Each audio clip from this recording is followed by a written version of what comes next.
Kilala ang Isla Verde sa Batangas sa ganda at yamang dagat doon. Pero sa pagsisid doon ng grupong Greenpeace, tumambad hindi lang ang mga isda o bahura kundi pati samut-saring basurang plastik.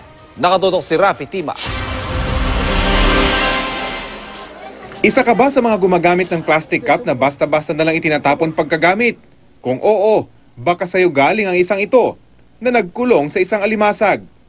Nakunan ito ng grupong Greenpeace sa Verde Island sa Batangas bilang bahagi ng kanilang plastic pollution investigation sa bansa gamit ang kanilang barkong Rainbow Warrior. We wanted to see the extent of plastic pollution underwater. And true enough, nakita namin na there is massive single-use plastic pollution doon sa area. And most specifically, nakakita kami ng mga branded plastic. Kilalang Verde Island Passage bilang sentro ng global marine biodiversity sa mundo dahil nasa gitna ito ng tinatawag na Coral Triangle. Dito matatagpuan ang pinakamalaking concentration ng marine life sa buong mundo. Pero sa gitna ng nagagandahang mga coral at isda, nakahalo ang mga plastic na basura tulad ng sachet ng shampoo, toothpaste, kape, gatas, juice at seasoning. Pati bote ng mineral water at pinagbalutan ng pagkain. Kahit saan, sa plastic talaga nakakarating sa kahit saang lugar, even the most pristine areas.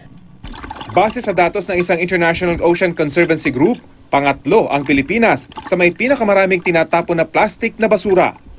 Sometimes yung mga tao kahit aware sila and when they go to supermarket, wala na silang mapagpilian kundi single-use packaging lahat.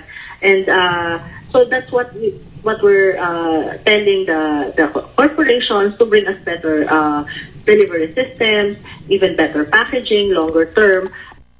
Bukod sa dekada at minsay daang taon bago matunaw ang mga plastic na ito, malaki rin ang posibilidad na makain ito ng mga isdang hinahango rin ng mga mangingisda at kinakain ng mga tao.